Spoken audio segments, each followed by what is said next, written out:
you're putting value to the table, so act like it. Business of Architecture UK, episode 56. Hello and welcome to the Business of Architecture UK. I'm your host Ryan Willard, and this week I'm in Notting Hill with Armin Gangugly, and Armin is brilliant. I absolutely loved sitting down, and we sat and spoke for the entire morning in one of the restaurants that he's designed, and it's been recently completed. It looked fantastic.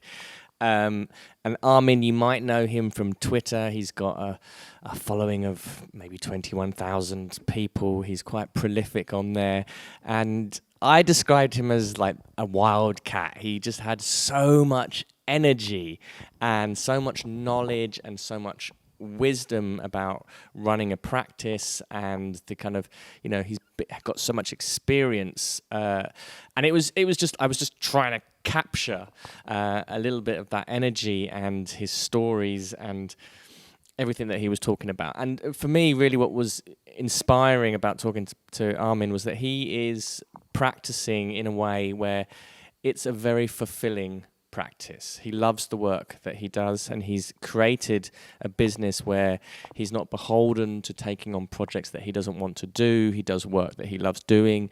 He loves the clients that he's working with, and he goes into detail about how he's created that and some of the mindset that's involved in being able to produce a business like that, and also some of the stories and the obstacles that he's faced getting there. So this is a really inspiring story. Sit back, relax, and enjoy Armin Gangugly. Hello, and welcome to the Business of Architecture UK. Today I'm in Notting Hill with Armin Gangugly. Thank you for being on the show. Welcome. Well, thank you for having me. My absolute pleasure. Pleasure's all mine. Yeah. I've been following you on Twitter and being aware of your work. And so, for you, the first question I want to ask you is what is a successful practice for you? Oh, what is a successful practice? Well, well, making money, obviously, is very. This describes successful practice. Just like being independent, and wow, that's an interesting question. Well, I think everybody has to define it successful in a different way, because maybe you define successful in earning hundreds of millions of pounds. Another one is just saying, "Oh, I saved a life." We built somewhere in Mali a fantastic primary school and non-profit. So what's successful? Well, for me personally, just to be independent and to have the freedom to do what you actually like. So I'm in the position that I can reject clients in a way like. If I've got the feeling, that's just a gut thing in a way like, okay, doesn't work, no. I prefer more to be on a podcast, having a good cup of coffee, instead of working for the wrong clients. This makes more sense for me. That's just like, that's my way. Yeah, and I asked that because you know, our conversation we were just having now, it was very much about how you've created a business which is life, and you don't have that distinction. It doesn't feel like work. And how did you get to that stage? And how did you kind of come to that realization? Was that something that you, when you first started your own practice? Well, I never felt that I actually work. Of course it's hard work. Every business is hard work. But when I was younger, working for other architects, I always realized, if you're in a big office, you're just a part. You're just designing the doors, you're just doing this bit, details and whatsoever. And then for me personally, I always wanted to make as much as possible, just from the beginning, inception, to the completion. And not only just to see a little bit part of it. Then the next question was obviously, okay, how we can get a client.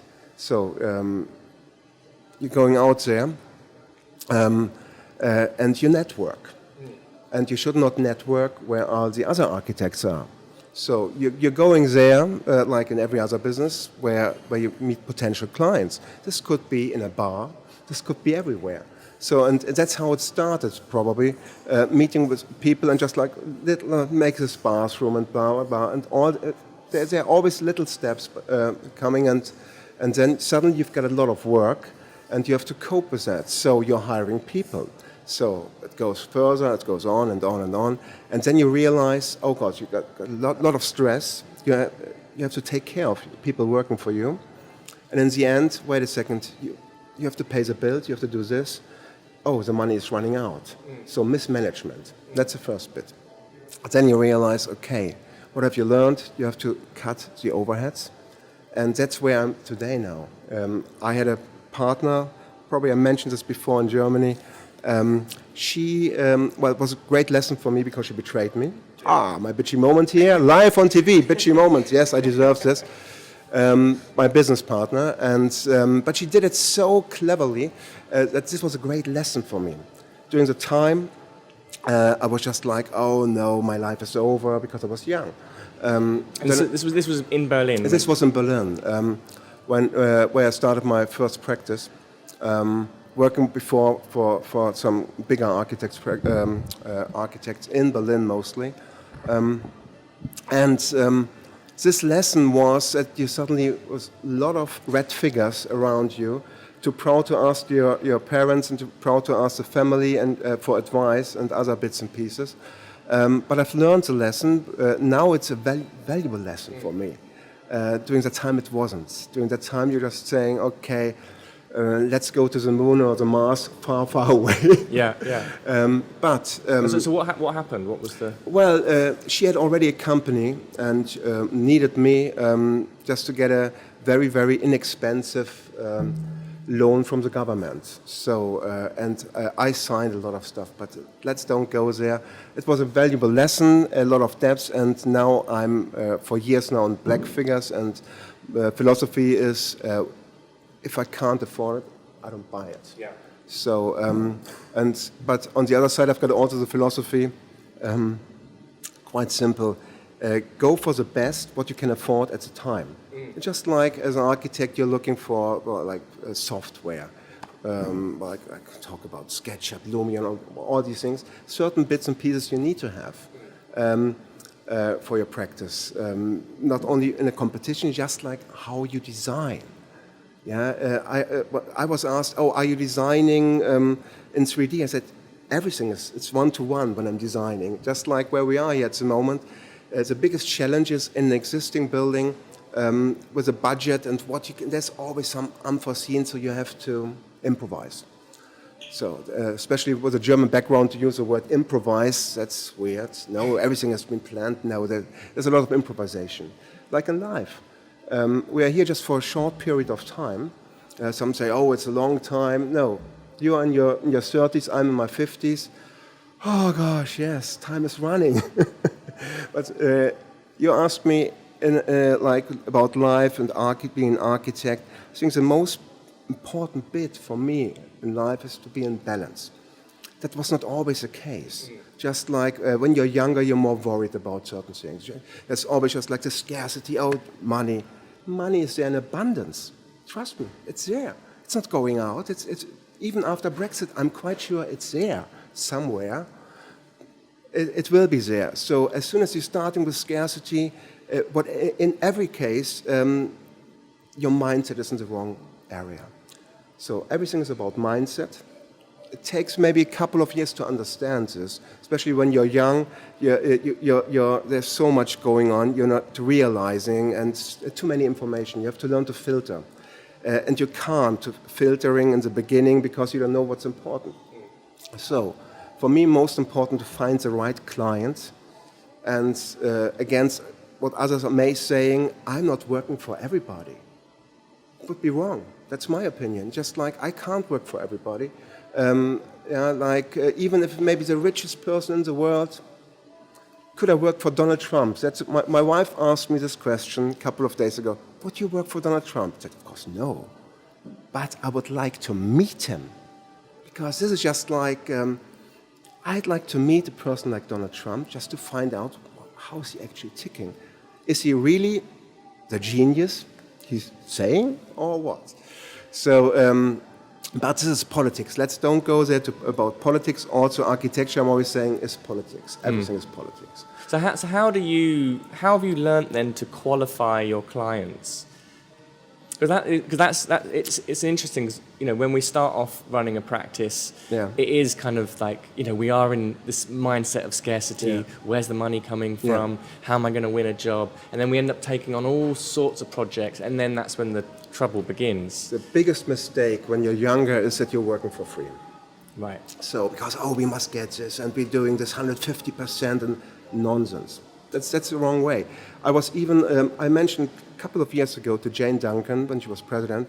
Look, our RBA booklet says, the initial meeting is for free. This shouldn't be for free because we are putting value.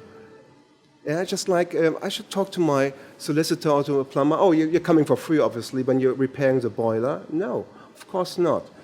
So that's when I decided, no, even the initial meeting, I'm charging a certain amount of money. When the client is willing to pay this is the first hurdle he climbed to be part of the club Gangugly. How simple is that? Because he's showing me he got respect for my profession and wants to go ahead, wants to have my opinion, wants to have certain information. So initial meeting, never for free. If you're going for free, no way. So, and I mentioned this in the beginning, I've got standard trading terms. So they got all the information up front. And then you meet the client. Then you find out the next bit. Just a couple of days ago, I had a meeting with a client and explained to him the best is not to go ahead with a project. I'm not looking, because our job needs to be to help people.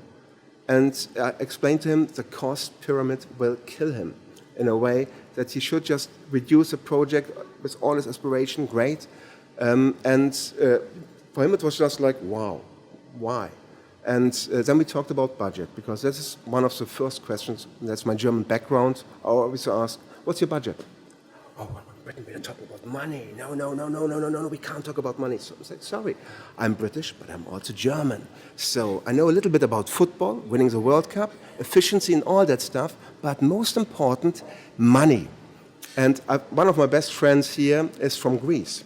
And every time when he's calling me, I don't give you the money. That's what he's saying to me, because being from Greece, we had some experience with the European Union. So not talking about Brexit. Okay, good.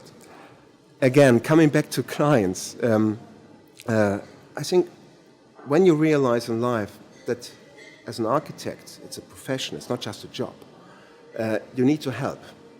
And when you're just looking as a business, I just only want to earn money and you've got no other responsibilities, that's wrong. But that's my philosophy. Everybody got a different one. Just like I support at the moment also now I'm waffling, school strikes about climate change. Yes, every school should strike. All the kids should go on the barricades and fight our generation in a way like, yes, we made it. We really screwed up. So, and again, when I've got the feeling I need to help the clients in a way like he's telling me what he wants, and that's why we've got 2 ears, 1 mouth. Now I'm talking like crazy, but I'm listening. Because if you don't listen, you can't find the right solution for your client. And sometimes it's just like what happened a couple of days to say, no, I would advise don't do this. You will never get the value back. It's better to put on your bucket list to go to Australia and New Zealand and enjoy with your family instead of going this way. And sometimes you've got, of course, clients, they are resistant. Like famous Frank Gehry said, I don't understand people hiring an architect and telling them what to do. So they're hiring you, they tell you, I want to have this, blah, blah, blah, blah, blah. I said, okay, good. And that's where probably another bit is coming in, which I'm quite often use, is the 80-20 principle. I mentioned this before. Sometimes it's totally fine to go with 80% because for this kind of project. So, and that's also when you calculate with your fee structure. That's again coming back, what's the ideal client? The ideal client is someone who gives you exactly his ideas, then you can digest this and just coming back, look, have you thought about that? So, and then starting a dialogue. The worst client just like, I want to have this A, B, C, D, E, F, G.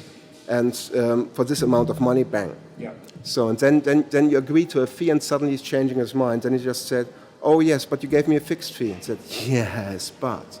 So it's a learning curve. So how do you go around negotiating your fees then? How do you set your fees? And you were saying quite interestingly that you earn more now as a smaller practice than you did when you had a larger organisation. The reason is simple. It's just the experience over the years. When you categorize, I can't say this on camera how I categorize, but it's just you've got certain bits. This is a commercial property where we've done commercial work, like working at the moment close to Soho on another shop doing these things. This is totally different than, for example, working for a residential client. We've got, for example, also a project in Ongar. Almost every building in Ongar is listed, so we made a big compromise with the kind of architecture going there. Also, I put in a little bit like a Netherlands Huguenot style, old-fashioned. Prince Charles would love it. It's not modern architecture where I would love to bring in, but every client got a different objective. And when you're working for a developer, sometimes you've got a developer who is really interested in to make something nice. Others are just like the famous money. Yeah. So, and money is good. There's nothing wrong with money. Architects, wake up. Money is a good thing. So, money is not evil. Yeah. When I was a student, it was just like we were taught, oh, money is evil. Or you have to develop. No. Money is just a vehicle to bring us from A to B, and without money, we couldn't build schools, we couldn't build hospitals and other bits and pieces. So, coming back to the business and clients, I'm also, for bigger projects, you have to check out the client. It's just like when you're checking out for a bigger project, can the builder deliver? Yeah, and also, if there's a project, how can I deliver? I would never jump into a project where I wouldn't have organized certain structure with freelancers, if necessary or not. Yeah. On the other side, I like to put my sleeves up, and that's why I'm not a control freak, but I like to be in control. Yeah. So, and you mentioned in one of your podcasts leadership. I think that's very important because what you're doing is leadership, a podcast, and discipline. And I stick, most of my clients know that early in the morning, Armin is walking. I'm doing a lot of walking because it helps me think. And I'm listening, by the way, to a podcast. And Piers Taylor was a brilliant podcast. Loved it. And role model. No, but I think you have to understand that as an architect, doesn't matter if you're like a seasoned guy like me or a younger architect, everything is learning. I'm just learning at the moment being on a podcast, and nice guy, by the way. And talking about architecture and talking about business, I'm not doing that often. I'm just doing it usually with my wife and with other networking partners. I'm working with surveyors, I'm working party wall surveyors, and there are even some contractors I know in the long term who are always put into the tender package when we're going for tender. And I'm not recommending, you have to go with this to a client. I always say, let's go with a tender. If you have a proper choice, fine. But you must look who can deliver. And you began talking about you have a sort of a set of categories that you might put your clients into. I completely describe in my quotation. Every quotation is exactly described what's part of it and what's not. When I came to the United Kingdom, and after years of freelance, I set up a company with 3 partners, and for me it was most important looking after the money and all the rules and these things. There was once a problem that we jumped into a project. I hadn't had a look into it, and it was poorly described, the quotation. In other words, this client would have never paid us, and we had to deliver probably 150,000 different feasibility studies. So I said, you have to be precise what you're offering, just like when you're buying something. This is included A, B, C, D, E, F, G. Right. So if for certain reasons, whatever, it's a nice client, you're always going over. Yeah. You're just like, it's just like in every relationship, because this is the most important part. Because you will also ask me, how do you find clients and these things? Relationships. It's just like, we are in a relationship, everything's about relationship in life. Sometimes you got a good relationship, sometimes not that good. So, but as an architect, it's important that you're not having the snobby way. I've met a lot of colleagues who are just like, oh, gosh. When I was a student, I earned money building models. And some of them were so snobby. Wow. And there was a famous architect, Hollein, Austrian architect, who said, Hans Hollein, yes. Hans Hollein had some great stuff in the 60s and 70s, and also in Mönchengladbach's museum. But he said a good architect is a bricklayer who can speak Latin. And he's right. Keep it simple. My language is very simple. Just like I'm not, there's so many juxtaposition and other bits. No, I'm not using this because I think it's boring. Don't hide. Your clients got probably problems even to understand the drawing. So that's why we've got 3D, that's why we're building models and these things. Everything's about communication. So I had clients who were looking at the section and thought this is a ground floor plan. So you have to communicate and you have to understand what your client needs are. Sometimes it's very simple. It's just like, oh, we want to have a re-extension, loft extension when you go in the private sector. Sometimes we need this amount done, we need 2 shops, we need this, blah, blah, blah, blah, blah. So, but every project, doesn't matter how often you're doing them, is unique. Everything is unique. Just like when we designed this here, it was the only thing which was clear. We've got 2 different areas. And I wanted to have my little Bauhaus, a little bit this swinging chair in here. And we've seen this, like in the United States, in New York, I think there's a bar, they've done these elements. So just like, not reinventing the wheel, but make it affordable and viable for the client, that he can make, spending a lot of money and get the restaurant running and to get, in the end, some return. And the same is when you understand your client needs. As I said before, sometimes you have to say, oh, don't go there. But if he is resisting and just, no, I want to have this, okay, good, I want you. So there are more costs. And also, coming back with the fee structure, I try to give, where it's possible, fixed fee. Because we're delivering a product. Just like you get A, B, C, D, E, F, G. Certain bits we can't. Actually, you're not paying for me by the hourly rate because you couldn't afford this. Just like because I'm gold, that's what I'm saying. Yeah. Just like, or even platinum. Yeah, I'm not an interesting guy, but I want to be good, and I'm quite good in what I'm doing. So I understand. You spend a lot of money, you're earning a lot of money, so let's make a profit for everybody. So a win-win situation. And this is the ideal client who understands this and who is happy then to throw all the money he got at me. I had clients who were really, really bad because they gave you all the money up front. Suddenly you got in your bank account all the money and you have to start the work. That's brilliant.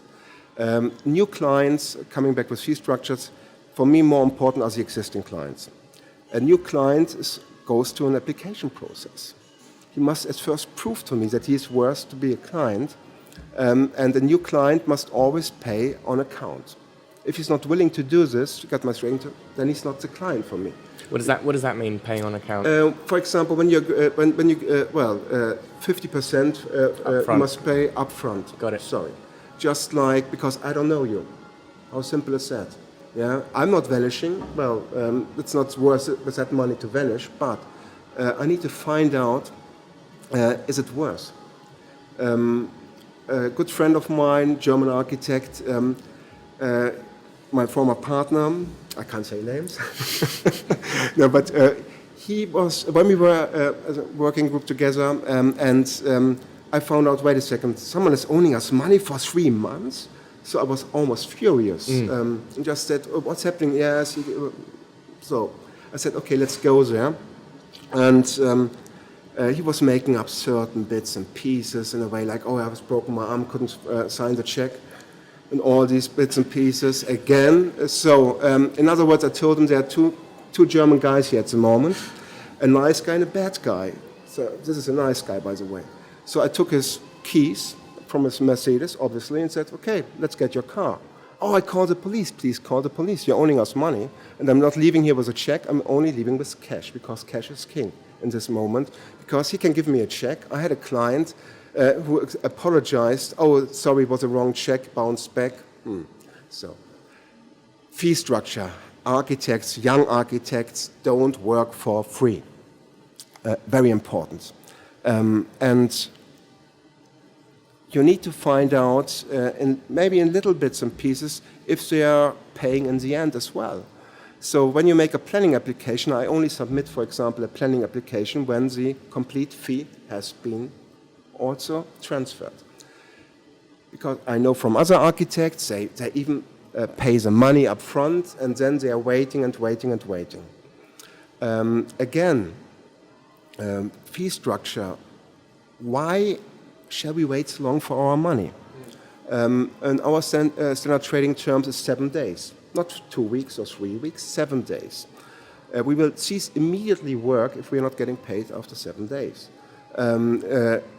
It depends sometimes when someone is talking to you, because everything is about, like now, we're communicating. If someone's, we are waiting, fine.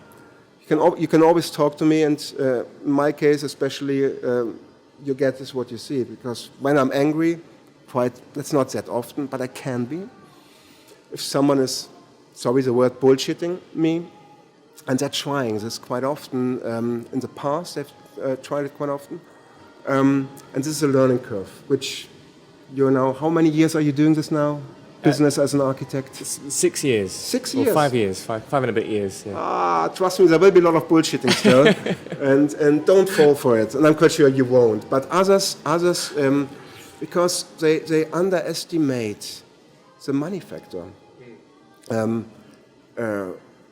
In order to reject a project, in order to reject a client, of course you need savings, and you need to have certain habits, or I call it rituals. One ritual is very simple. Up into savings. If money is coming in, there's not only savings for Mr. Taxman, there's also saving for your company, that you've got an emergency fund. Just like when you're working for yourself, if you don't have at least 1 year, as I say 6 months, no, I say 1 year in reserve, that you break your leg, you're going to hospital or whatsoever, and everything is covered, then it's a mistake. You have to cover yourself. And in order to do so, you need discipline. So, that's all what I can say. Just like get a certain discipline. Start like,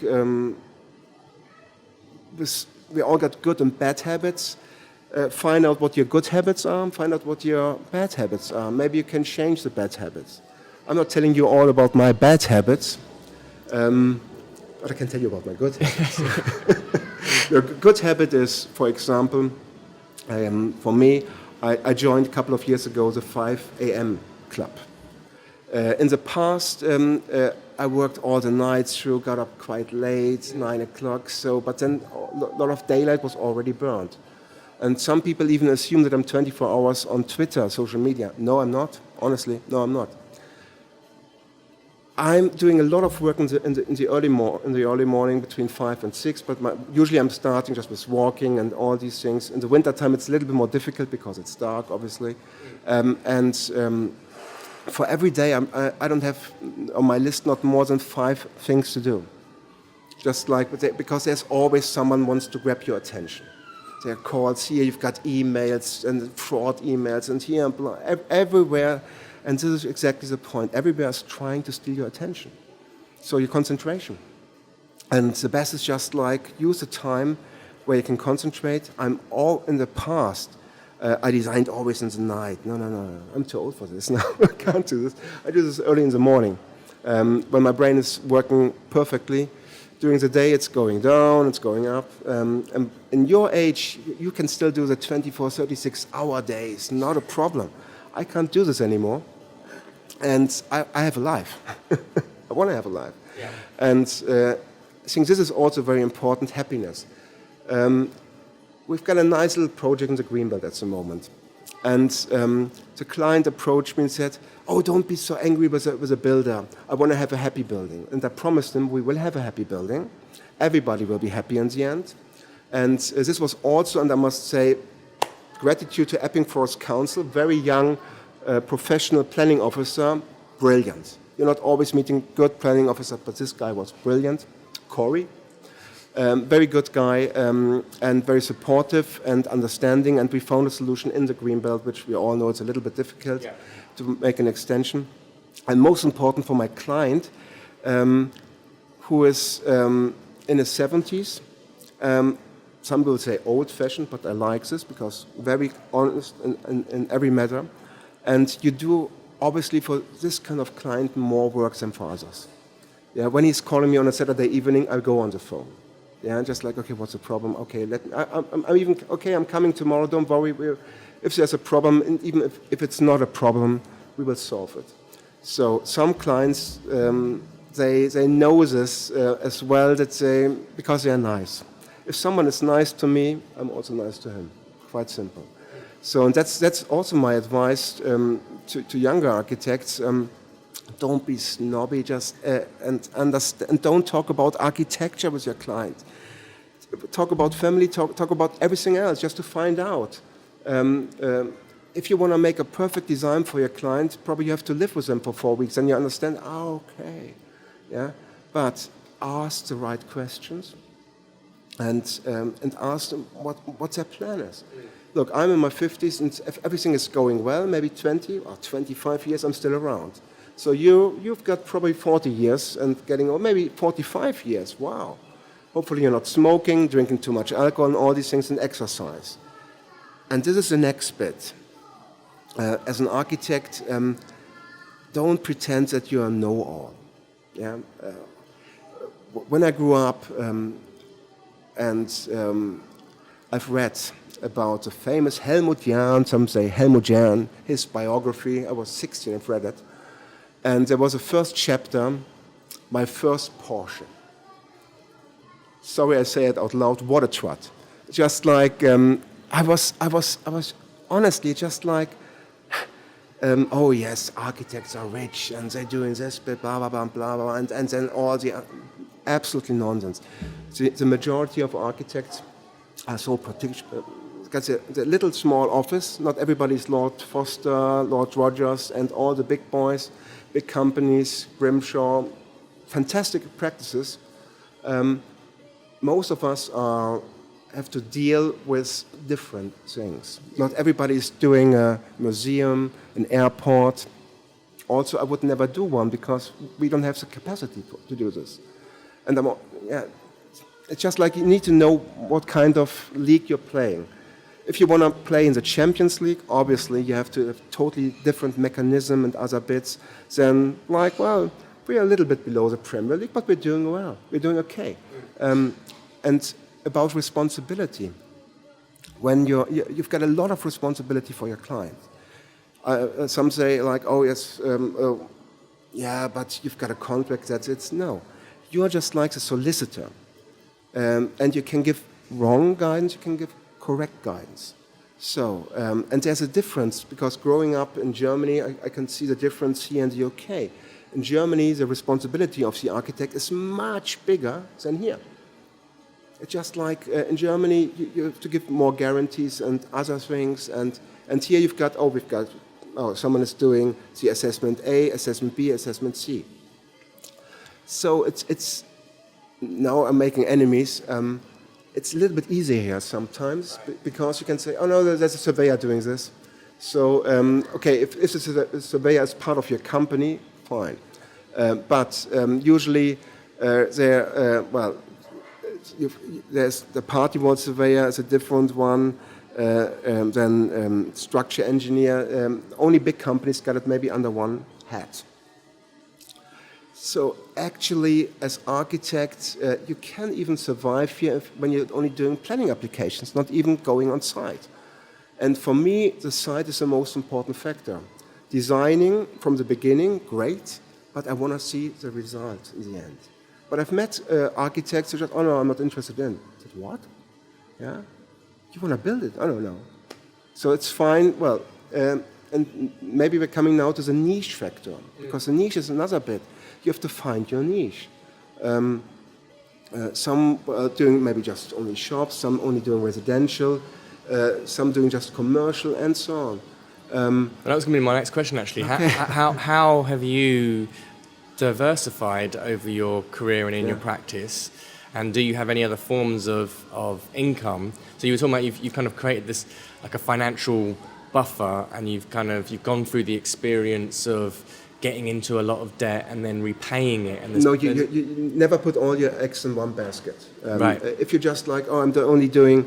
the idea came up actually to designing restaurants, for example. During the winter period, a couple of years ago, oh, there's no project here.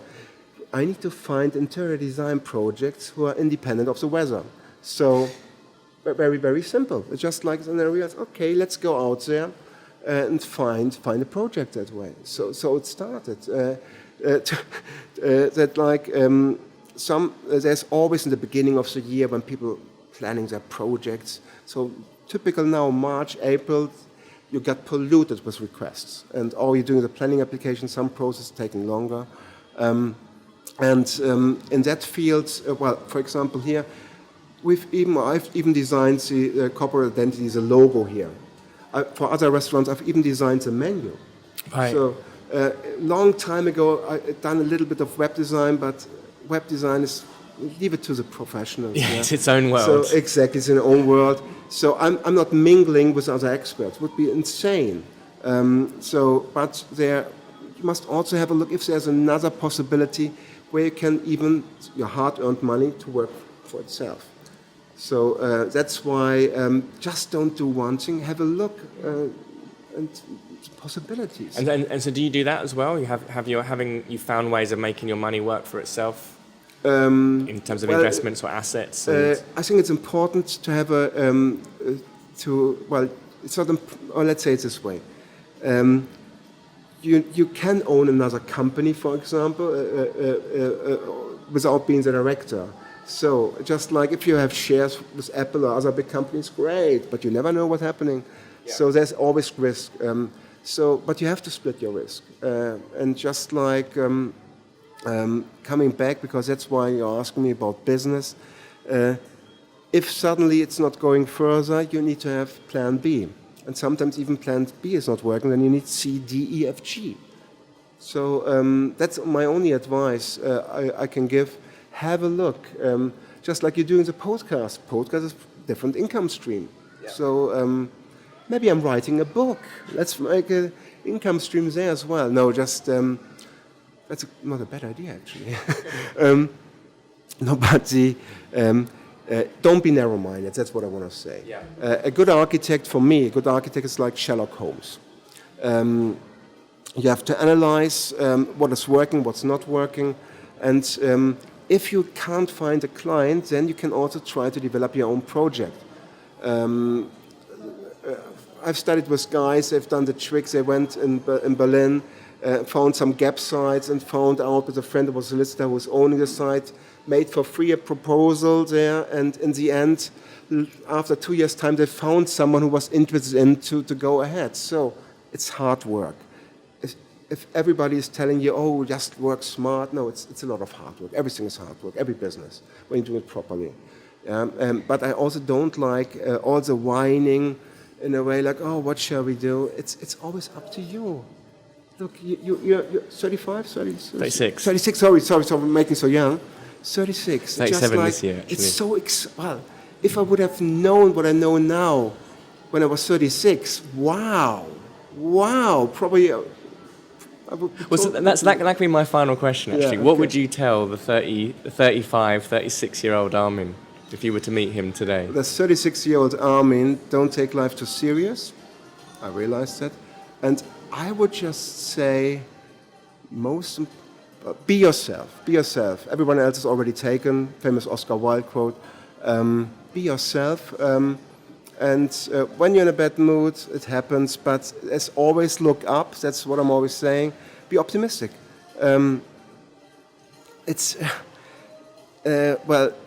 It's much easier when you're optimistic. It's just like coming back, and now about Brexit. Brexit is the worst decision probably a country has ever done. That's my opinion, but it's unique. It's British. It's a kind of British humor to shoot into your food in a way like, come on, let's make some self-harm with the economy, and let's after that we are sovereign again. Great. No, we don't know what will happen there. Sorry about that. No, but it's just like for the last 3 years we are talking about this. The RBA is giving advice, the ARB about profession, become, register here and these things. Everything is unnecessary. But there is a will in a country that's democracy. Yeah, that's it. It's just the same with Trump. I'm not a big supporter of Donald Trump, but I'm not an American. I have not to be. And he was lecturing us yesterday and telling us, if you would have done my deal. Yeah. So we're living in very interesting times. I was born 20 years roundabout after the Second World War. So, and I still saw like the ruins, and I can recall seeing buildings where you could see all the bullet holes and all that thing. And I played even on these restricted sites. Maybe that was my time where I just thought, okay, rebuilding something is maybe the way. Being an architect, great. But an architect should be also hands-on and not just like theoretically. Yeah? And I'm not criticizing any other architects because I know exactly. Sometimes every building, got a story. I've done stuff where I just say, I'm not proud of it. It happens. So, and probably you, I have no idea. Maybe you've done some stuff. You can always do better. And in every business, the most important bit: never give up. And have some discipline, rituals, find out what's working, it's trial and error, and make failure your friend. Because, this could go on for hours if I tell you about all my failures. Wow, this is a book, that size. No, but failure is something normal in life, and the profession of architects needs to be also a little bit more flexible and open up and have a look what others are doing. Yeah, just like again with the fee structure. Yeah, God, don't give discount, or if you give a discount, find another way. Yeah, and but never ever work for free. That's the only advice I would like to give younger architects. It's tempting, but people are trying to pick your brain for free. No way, don't do this. Because you're putting so much value into something. You can just, with a click, coming up with an idea and save the client hundreds of thousands of pounds. So you're putting value to the table, so act like it. So, and just, and it's not bad to ask for money. Money is just a vehicle, as I said before.